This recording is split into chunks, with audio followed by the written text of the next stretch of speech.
Miko Peled is a peace activist who dares to say in public what others still choose to deny. Born in Jerusalem in 1961 into a well-known Zionist family, his father, Matti Peled, was a young officer in the War of 1948 and a general in the War of 1967, when Israel conquered the West Bank, Gaza, Golan Heights, and Sinai. Miko's unlikely opinions reflect his father's legacy. General Peled was a war hero turned peacemaker.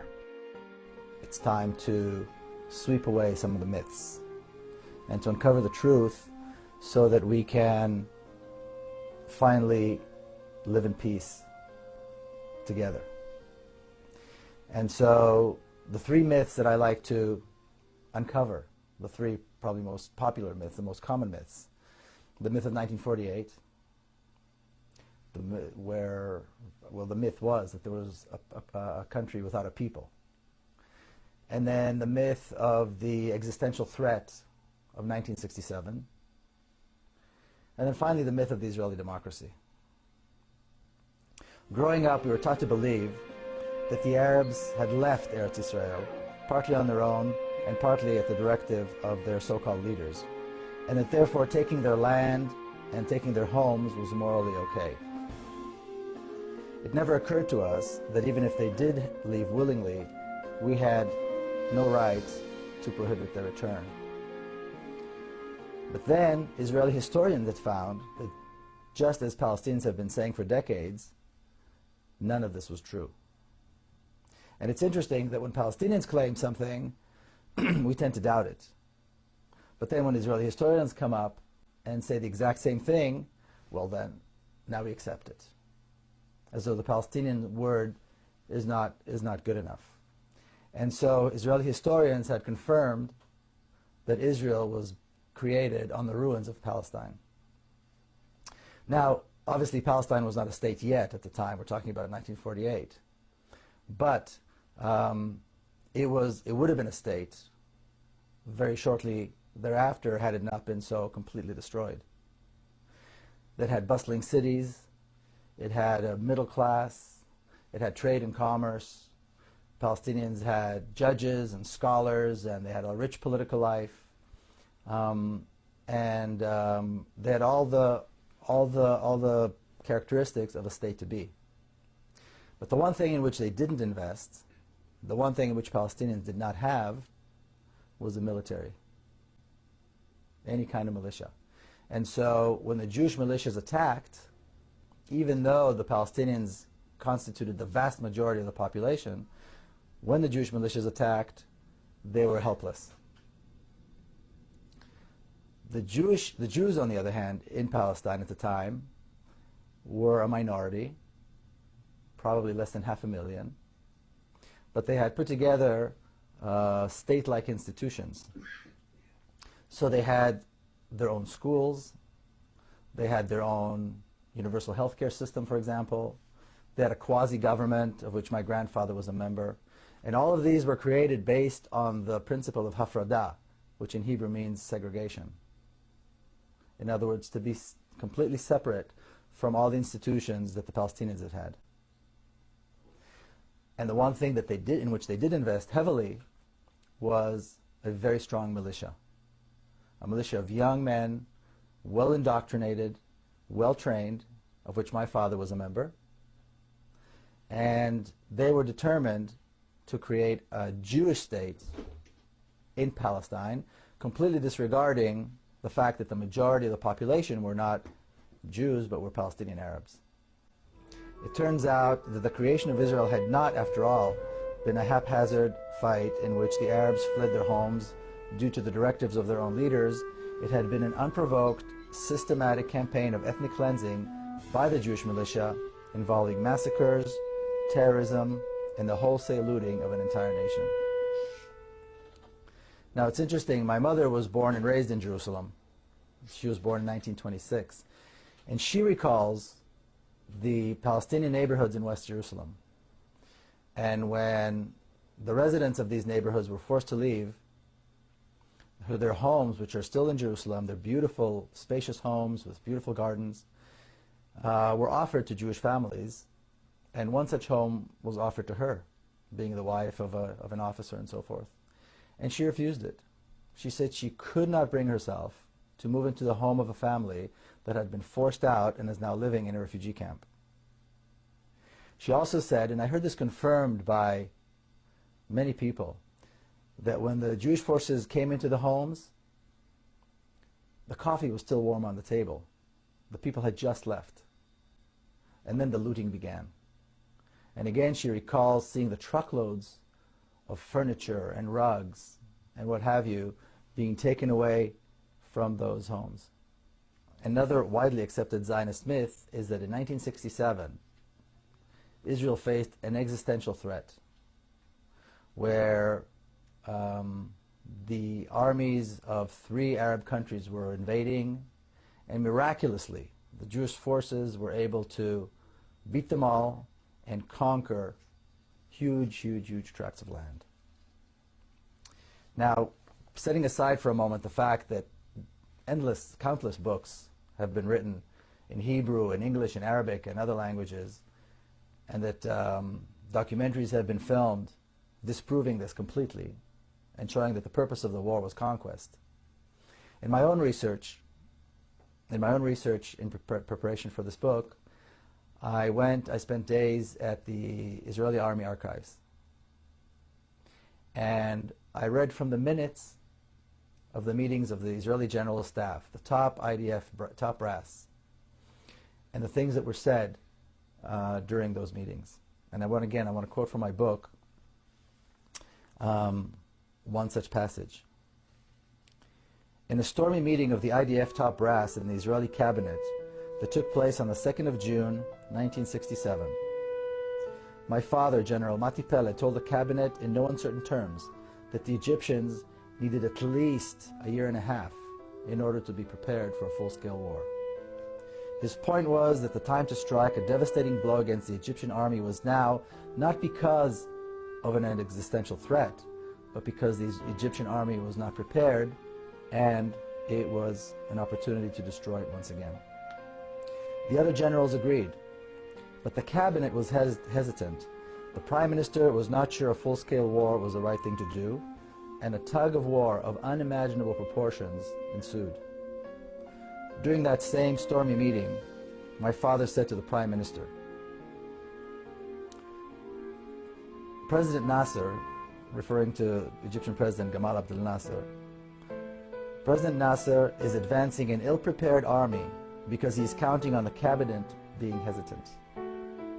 He's convinced that we will not strike. Your hesitation is working to his advantage. Later on, he accused the Prime Minister of insulting the army, this army that had never lost in battle, by not allowing the army to attack right now.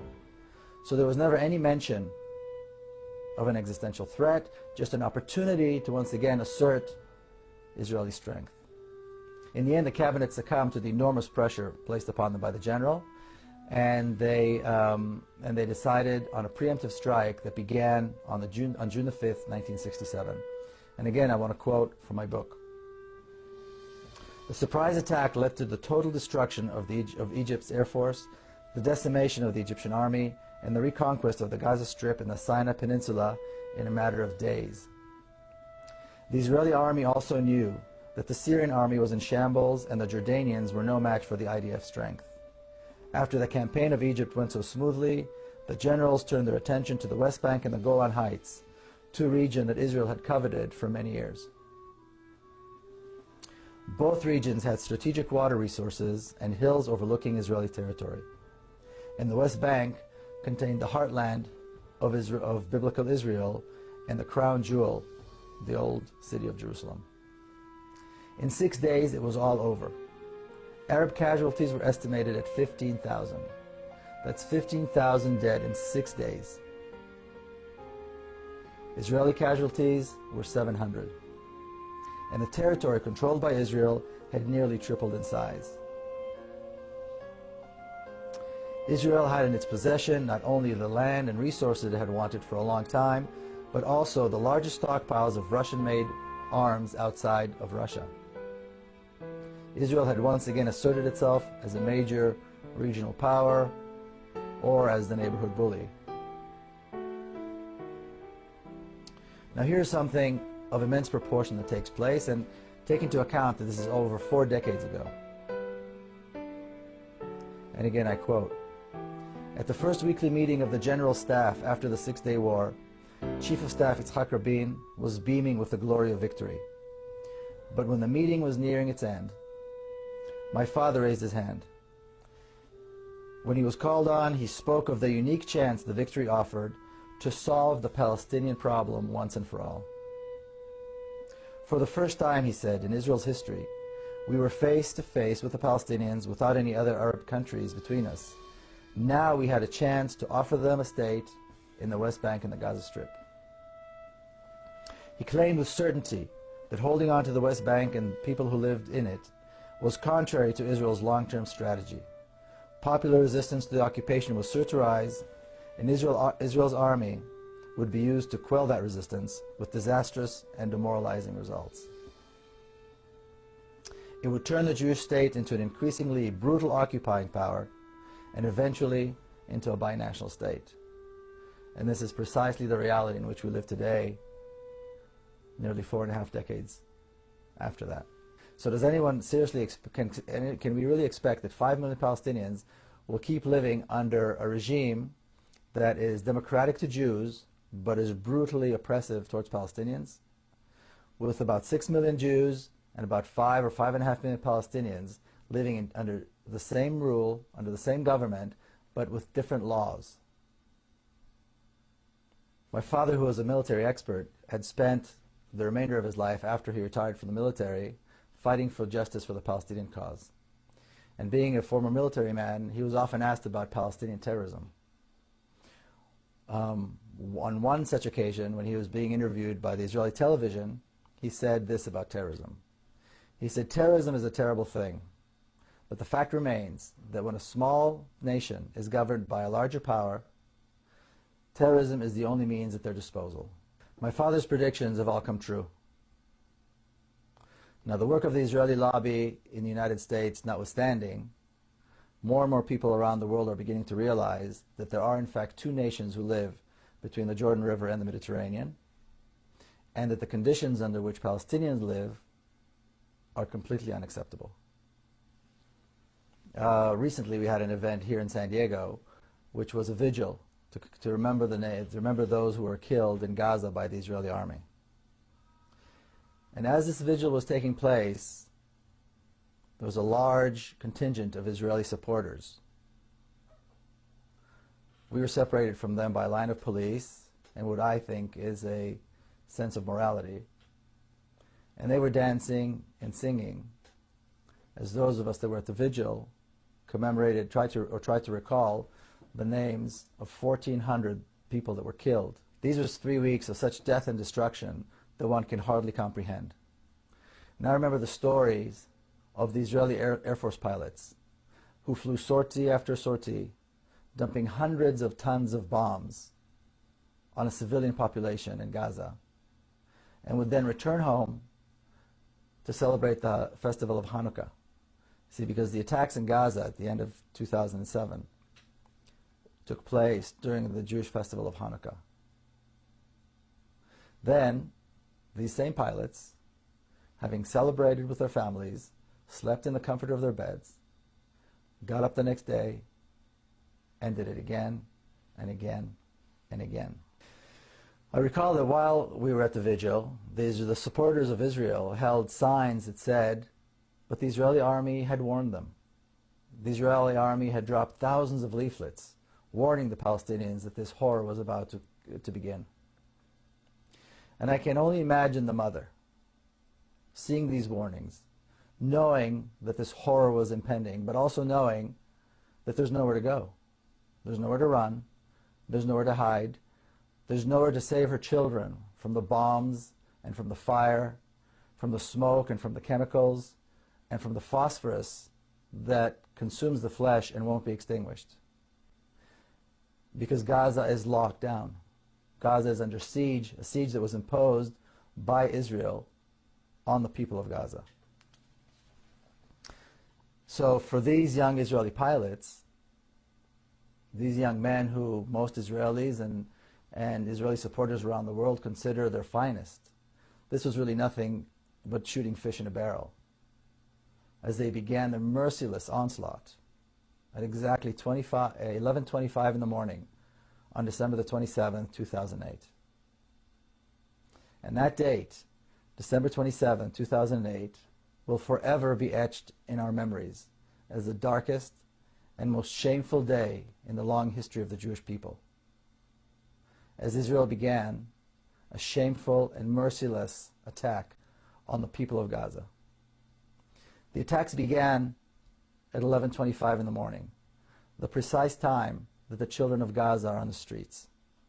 Between 11 and 11:30, children of Gaza are either on the way to school or on the way home from school, as that is the time that the two shifts of the school day change. Now, the Israeli supporters who come to the vigils, who always maintain that they support Israeli brutality, their claim is that Israel had the right to defend itself. But Israel's actions were justified because Israel was defending itself against the onslaught of rockets that were being shot into Israel by Hamas militants out of Gaza. Thousands and thousands of rockets that were designed to harm Israeli citizens. Now, I know a thing or two about these rockets. I recall sitting on a Saturday afternoon with my family and my children in a kibbutz not far from Gaza. And at one point, we heard those rockets flying overhead. And we heard the sirens and the warning signs. And we all had to run into the protective rooms that were built for that. And it was frightening. Only last December, I visited the kibbutz again, and a Qassam rocket fell by the kindergarten on the kibbutz while the children were present and were outside. There was shattered glass everywhere. Children were hurt. They were bleeding. Some of the children had to be hospitalized. Some of the children were in shock. It was horrible. I went and I walked and I saw the hole in the ground created by the rocket, the size of a large soccer ball. And then I remembered what a crater that is created by a 1-ton bomb looks like. It's the size of a city block. Children aren't scratched and they're not in shock as a result of that. They're decimated. They are burnt. They choke from the fumes and they are buried in the rubble. Now, multiply that by 100, and then again, and then again. And remember, or keep in mind, that Gaza is one of the most densely populated areas in the world. Yet, Israeli supporters will justify this. Many Jewish people will recall the story in the book of Genesis, chapter 18, where God decides to destroy the city of Sodom because they were sinners. And the patriarch Abraham, the shared patriarch of Jews and Arabs, chastises God and says to him, "Wilt thou also destroy the righteous with the wicked? Perhaps there be 50 righteous in the city." You see, Abraham is chastising God. And God promises that if he finds 50 righteous people, he will spare the city. Well, in Israel, there is no Abraham today. And no Palestinians are righteous in the eyes of the Israelis. And as we know, the 800,000 children of Gaza were not spared this horror. You know, I'm often accused of being one-sided and of not mentioning Palestinian terrorism and the suffering that Israelis have to go through.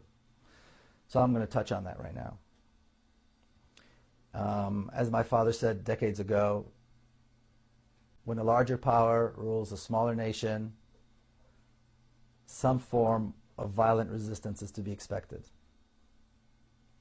And as for my own family's brush with terrorism, in our case it drove all of us to engage with the Palestinians and to reach out.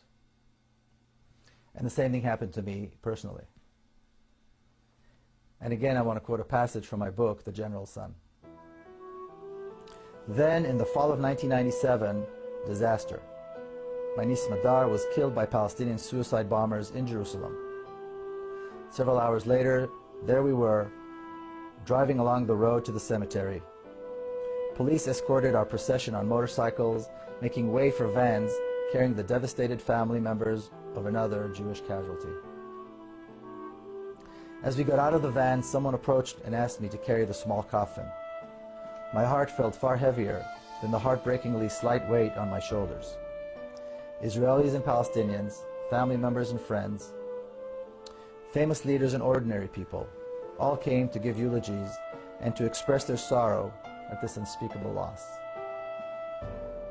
Smadar, my niece, was laid to rest near my father, her grandfather, in a small hilltop cemetery just outside Jerusalem. To this day, my sister Nurit cannot forgive herself for leaving her baby girl out alone in the cold, damp ground. But when my sister did come out to greet the mourners, the thousands who came to mourn, she did not ask for retaliation. She did not talk about revenge. The first words that came out of her mouth were these: no real mother would want the same horror to happen to another mother. And I quote again from the book. I stayed in Jerusalem for the week of the Shiva, the 7 days of mourning. It wasn't easy to return home and resume my routines after it was over. How do people do this? I kept thinking to myself. How do people keep on living as though nothing had happened? How many songs have been sung, poems read, and stories written about this feeling, the feeling one has when the unthinkable happens, yet the world doesn't end. It seemed impossible to carry on, but my mother always says that life was stronger than death, and so we went on. But something had changed. I knew I had to do something, and I knew that the right thing to do was to meet with Palestinians. And I did this right here in San Diego, and I was welcomed by the warm embrace of the local Palestinian community. The experience of meeting with Palestinians was comforting, it was liberating, and it was also heart-wrenchingly difficult. It was comforting to know that we're all very similar. And it was liberating to know that we don't have to be enemies. But it was heart-wrenchingly difficult to realize that I did not have full possession of the truth. And that is where I think Israeli supporters, mostly Jews, that's I think where most of them are. And I think it's time for Israeli Jews and American Jews to join what was very eloquently described by Clovis Maqsood as the constituency of conscience. You know, one can only imagine what white South Africans went through when they saw that apartheid was coming to an end.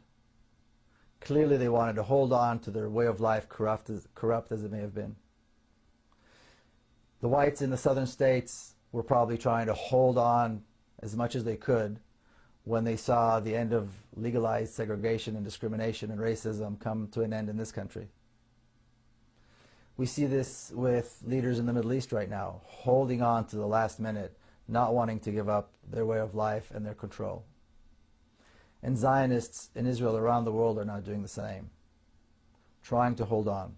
We see brutal tyrants everywhere these days, from Libya to the Gulf states, do the same thing, holding on even as they fall one by one.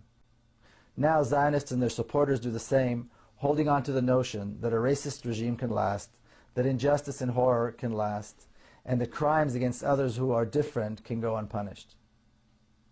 But we are near the end. The Zionist dream of an ethnically homogeneous state was shattered by the Zionists themselves with their insatiable hunger for land.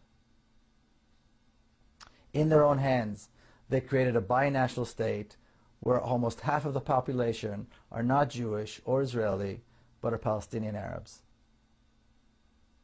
True that they have no rights, it's true that they're not counted, but this will come to an end sooner than most people think. I think it's safe to say that the non-violent resistance movement in Palestine will prevail.